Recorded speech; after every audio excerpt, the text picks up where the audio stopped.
ग्रामीण भागातही भाजपचाच बोलबाला। नुकत्याच शनिवारी झालेल्या जिल्हा परिषद आणि पंचायत समितीच्या निवडणुकीमध्ये भारतीय जनता पार्टी या पक्षाने मोठ्या प्रमाणात यश मिळवले आहे। भाजपचाच ग्रामीण भागामध्ये आता बोलबाला होताना दिसत आहे।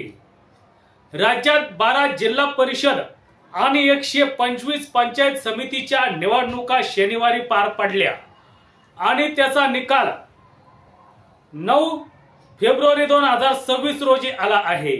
यात सर्वात अधिक भाजपचे उमेदवार विजयी झाले आहे। या संदर्भात आपण 12 जिल्हा परिषदांची माहिती घेणार आहोत। त्याचा निकाल आपल्या हाती आला आहे। या निकालाची माहिती सत्य एक्सप्रेस न्यूजच्या माध्यमातून आपणास देत आहोत।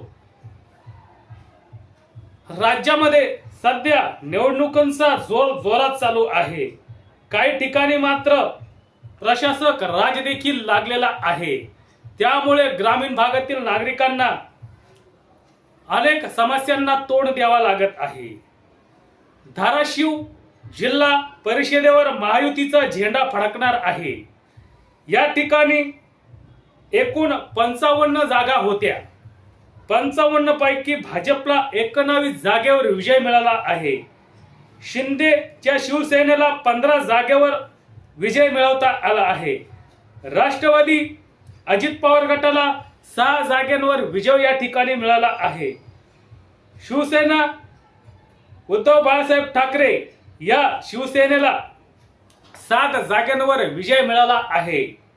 तर काँग्रेसला या ठिकाणी 3 जागांवर विजय मिळवता आला आहे। या ठिकाणी समाजवादी पार्टीने देखील 1 जागेवर विजय मिळवला आहे। धाराशिव जिल्हा परिषद निवडणुकांमध्ये अपक्ष 4 उमेदवार निवडून आले आहे। धाराशिव मध्ये देखील मोठ्या प्रमाणात चुरशीची लढत झाली आहे।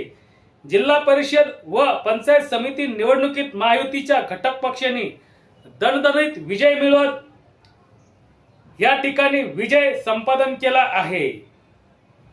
धाराशिव जिल्हा परिषदेची निवडणूक महायुती विरुद्ध काँग्रेस अशी, त्याचबरोबर शिवसेना उद्धव बाळासाहेब ठाकरे अशी तिरंगी लढत या ठिकाणी आपणास पाहायला मिळाली होती। अशा पद्धतीनं या ठिकाणी धाराशिव जिल्हा परिषदेचा निकाल आपल्या समोर आला आहे। या ठिकाणी समाजवादी पार्टीच्या पक्षाने देखील 1 जागेवर विजय मिळवला आहे। अशा पद्धतीने धाराशिव या ठिकाणी जिल्हा परिषदेचा निकाल होता। त्यानंतर आपण पुढे जाऊया सोलापूरमध्ये। सोलापूर जिल्हा परिषद या ठिकाणी भाजपची एक सत्ता हाती आली आहे। या ठिकाणी पहिल्यांदाच मोठ्या प्रमाणात भाजपला मोठे यश मिळवता आले आहे। या ठिकाणी एकूण 68 जागा आहेत। 68 जागांमध्ये भाजपला 38 जागांवर विजय मिळवता आला आहे। तर राष्ट्रवादी अजितदादा पवार यांच्या गटाला 11 जागेवर विजय मिळवला आहे। शिवसेना शिंदे गटाला या ठिकाणी 8 जागेवर विजय मिळवता आला आहे। राष्ट्रवादीच्या शरद पवार चंद्र गटाच्या यांना 5 जागेवर विजय मिळवता आला आहे। तर इतरांनी या ठिकाणी 5 जागेवर विजय मिळवला आहे। काँग्रेसला या ठिकाणी आपलं खातं उघडता आलं नाही। सोलापूर जिल्हा परिषदेवर मोठ्या प्रमाणात बीजेपीला या ठिकाणी यश मिळालं आहे। शिवसेना ठाकरे गटाला देखील या ठिकाणी काही यश आलं नाही। आमदार जानकर यांचे पुत्र जीवन जानकर राष्ट्रवादीचे, त्याचबरोबर जिल्हा अध्यक्ष उमेश पाटील, माजी जिल्हा परिषद अध्यक्ष बळीराम साठे यांच्या सह अनेकांचा मोठा प्रमाणात या ठिकाणी पराभव झाला आहे।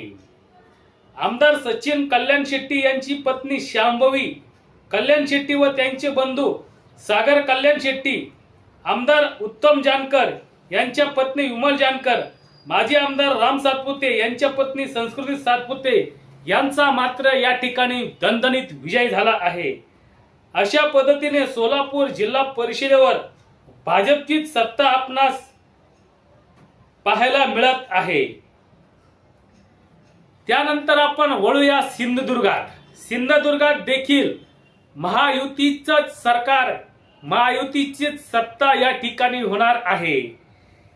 एकूण या ठिकाणी 50 जागा होत्या.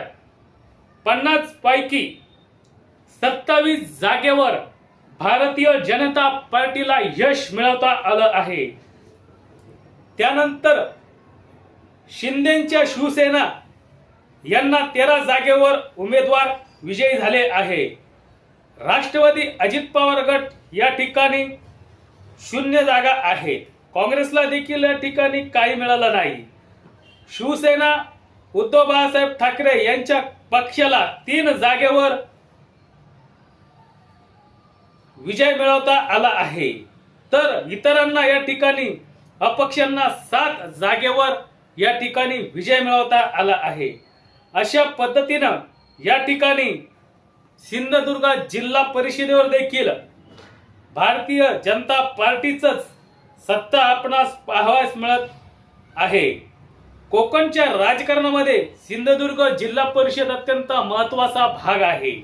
त्यामुळे कोकणात सिंधुदुर्गला अत्यंत महत्वाचे महत्व असून ऐतिहासिक विजय मिळत भाजपने या ठिकाणी आपली सत्ता प्रस्थापित करत आहे. तब्बल 50 पैकी या ठिकाणी महायुतीला 41 जागा मिळाल्या आहेत. या जिल्ह्यात ज्येष्ठ नेते माजी मुख्यमंत्री नारायण राणे यांनी आपला बालेकिल्ला पुन्हा एकदा अवैध असल्याचे सिद्ध केले आहे. संपूर्ण जिल्ह्यात नारायण राणे आणि त्यांचे पुत्र यांचा दबदबा आपल्याला या ठिकाणी पाहावयास मिळत आहे. अशा पद्धतीनं सिंधुदुर्गाचा हा निकाल होता. त्यानंतर आपण वळूया सांगलीमध्ये. सांगलीमध्ये एकूण 61 जागा होत्या. 61 जागेवर भाजपने यापैकी 61 जागांपैकी भाजपने या ठिकाणी 16 जागेवर यश मिळवले आहे. त्यानंतर शिवसेनेच्या उद्धव बाळासाहेब ठाकरे गटाने 1 जागेवर आपले विजय मिळवला आहे. शिवसेना शिंदे गटाने या ठिकाणी 7 जागांवर यश मिळवले आहे. काँग्रेसने या ठिकाणी 11 जागेवर यश मिळवले आहे. त्यानंतर राष्ट्रवादी शरद पवार गट यांच्या पक्षाने 18 जागेवर यश मिळवले आहे.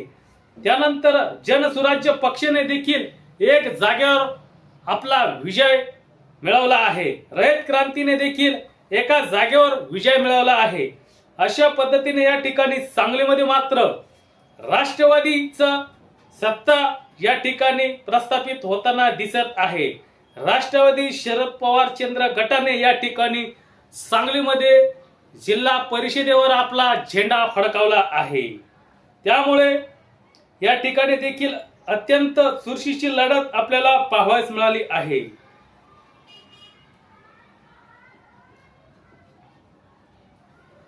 त्यानंतर पुढे जाऊ या परभणीमध्ये. परभणीत मात्र या ठिकाणी परभणीने मात्र या ठिकाणी मोठ्या पद्धतीने नागरिकांनी वेगळा असा निकाल दिला आहे. परभणीत सर्वात अधिक जागा या भारतीय जनता पार्टीच्या निवडून आल्या असल्या तरी बहुमतापासून भारतीय जनता पार्टी अत्यंत दूर आहे. त्यामुळे परभणीत मात्र कोणाचं सत्ता होणार लवकरच आपल्याला कळेल. परभणीत एकूण 54 जागा आहेत. 54 जागांपैकी भाजपला 24 जागेवर यश मिळवता आलं आहे. राष्ट्रवादी अजित पवार गटाने 15 जागेवर यश मिळवलं आहे. शिंदे यश मिळवलं आहे. तर काँग्रेसला 3 जागेवर यश मिळवता आले आहे. शिवसेना उद्धव बाळासाहेब ठाकरे यांच्या पक्षाला 6 जागेवर यश मिळवता आलं आहे. तर एकाने या ठिकाणी विजय मिळवला आहे. काँग्रेसला मागच्या वेळेस 6 जागा मिळाल्या होत्या. आता 3 जागेवर काँग्रेस आली आहे. त्यामुळे काँग्रेसचे देखील या ठिकाणी थोडे पिछेहाट झाले आहे. परभणीत मात्र बहुमतापासून बीजेपी हुकली आहे. त्याचबरोबर या ठिकाणी महत्वाचं म्हणजे पंचायत समितीत बहुमत मिळवले. 2 पंचायत समितीमध्ये त्रिशुकुब चित्र आहे. अशा पद्धतीने परभणीचा हा निकाल आपल्या समोर आला आहे. परभणीनंतर आपण वळूया रत्नागिरीमध्ये. रत्नागिरी जिल्ह्यात जिल्हा परिषदेवर मात्र शिवसेनेच्या शिंदे गटाचं वर्चस्व आपणास पाहायला मिळालं आहे. रत्नागिरीमध्ये एकूण 56 जागा होत्या. 56 पैकी भाजप अवघ्या 4 जागेवर विजय संपादित केला आहे. राष्ट्रवादी अजित पवार गटाने 5 जागेवर यश मिळवलं आहे. शिवसेना शिंदे गटाने मात्र 41 जागांवर विजय मिळवत रत्नागिरीवर आपलं वर्चस्व दाखवून दिलं आहे. रत्नागिरीत जिल्हा परिषदेवर शिंदे गटाचं झेंडा फडकला असून शिंदे गटाची या जिल्हा परिषदेवर मोठं यश संपादन केलं आहे. शिवसेना उद्धव बाळासाहेब ठाकरेंच्या गटाने 5 जागेवर या ठिकाणी यश मिळालं आहे, तर इतरांना 1 जागेवर समाधान मानावं लागलं आहे. अशा पद्धतीने रत्नागिरीमध्ये मात्र शिंदेच्या शिवसेनेला या ठिकाणी मोठे यश मिळालं आहे. त्यानंतर वळूया आपण रायगडमध्ये. रायगडमध्ये शिवसेना शिंदे गटाला 23 जागेवर यश मिळवता आले आहे. एकूण या ठिकाणी 59 जागा होत्या. 59 जागांपैकी भाजपला 15 जागांवर यश मिळवता आलं आहे, तर राष्ट्रवादीच्या अजित पवार गटाला 17 जागांवर यश मिळालं आहे. शिवसेनेच्या शिंदे गटाला 23 जागेवर यश मिळवता आलं आहे. शिवसेना उद्धव बाळासाहेब ठाकरे यांच्या गटाला 4 जागेवर यश मिळवता आलं आहे. या ठिकाणी मोठ्या प्रमाणात महायुतीला मतदारांनी साथ दिली आहे. अशा पद्धतीने रायगडचा हा निकाल आपल्या समोर आला आहे.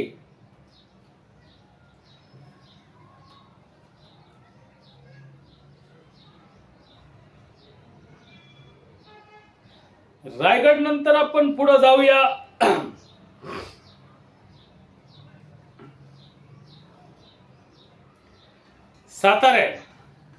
साताऱ्यामध्ये निवडणुका मोठ्या प्रमाणात आपणास लढाई या ठिकाणी दिसायला मिळत आहे.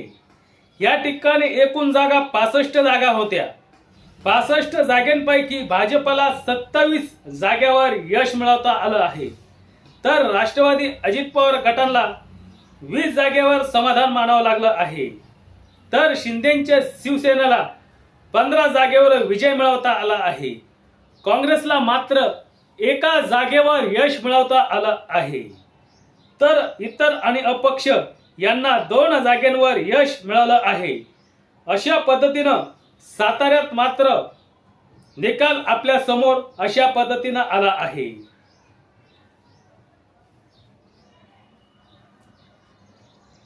महाराष्ट्रातल्या निवडणुकांमध्ये बीजेपीचा पुन्हा एकदा आपल्याला वर्चस्व पाहायला मिळत आहे. त्यानंतर आपण जाऊया छत्रपती संभाजीनगर.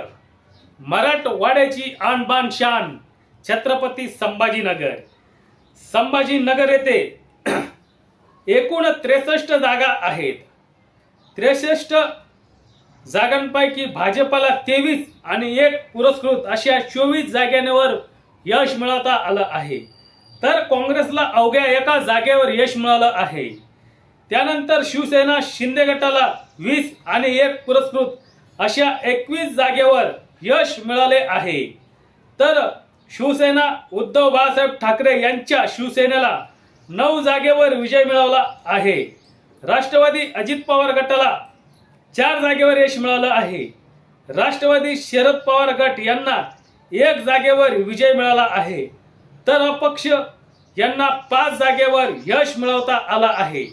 अशा पद्धतीने छत्रपती संभाजीनगर मधला हा आपणास निकाल या ठिकाणी आला आहे। छत्रपती संभाजीनगर मध्ये महायुतीची सत्ता प्रस्थापित होणार आहे।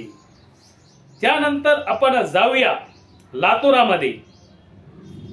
लातूरात मात्र भाजपला थोडासा धक्का मिळाला आहे। एकूण या ठिकाणी जागा 59 जागा होत्या। काँग्रेसला या ठिकाणी 23 जागेवर यश मिळाले आहे, तर भाजपला 18 जागेवर यश मिळवता आले आहे। राष्ट्रवादी अजित पवार गटाला या ठिकाणी 12 जागेवर यश मिळवता आले आहे, तर राष्ट्रवादी शरद पवार चंद्र गटाला 1 जागेवर या ठिकाणी यश मिळवता आलं आहे। महाराष्ट्र नवनिर्माण सेनेच्या वतीने देखील या ठिकाणी एका जागेवर यश मिळवता आले आहे। लातूरात मात्र मनसेचा उमेदवार विजय झाला आहे। 1 जागेवर मनसेला या ठिकाणी यश मिळालं आहे। शिवसेना उद्धव बाळासाहेब ठाकरे यांच्या पक्षाला 1 ठिकाणी विजय मिळवता आला आहे, तर शिवसेना शिंदे गटाला देखील एका जागेवर या ठिकाणी यश मिळालं आहे। अपक्ष यांना या ठिकाणी 2 ठिकाणी यश मिळवता आलं आहे। लातूरात चुरशीची लढत झाली होती। या लढतीमध्ये अशा पद्धतीनं लातूरात भाजपला थोडासा धक्का मिळाला आहे। त्यानंतर आपण जाऊया पुणे जिल्हा परिषद। पुणे जिल्ह्यामध्ये एकूण 73 जागा होत्या। 73 जागेपैकी भाजपला या ठिकाणी 10 जागांवर यश मिळवता आलं आहे, तर राष्ट्रवादी अजितदादा पवार गटाला 51 जागेवर यश मिळवता आलं आहे। शिंदेच्या शिवसेना यांना 5 जागेवर यश मिळाले आहे। काँग्रेस शिवसेनाला या ठिकाणी फारसे काही यश मिळालं नाही। उद्धव बाळासाहेब ठाकरे यांच्या शिवसेनेला या ठिकाणी 6 जागांवर यश मिळवता आलं आहे, तर राष्ट्रवादी शरद पवार गटाला या ठिकाणी 1 जागेवर यश मिळालं आहे। पुणे जिल्हा परिषदेवर मात्र राष्ट्रवादी काँग्रेसचे निर्विवाद वर्चस्व आपणास या ठिकाणी दिसून येत आहे। त्यानंतर जाऊया आपण कोल्हापूर जिल्ह्यात। कोल्हापूर जिल्हा अत्यंत महत्त्वाचा जिल्हा आहे।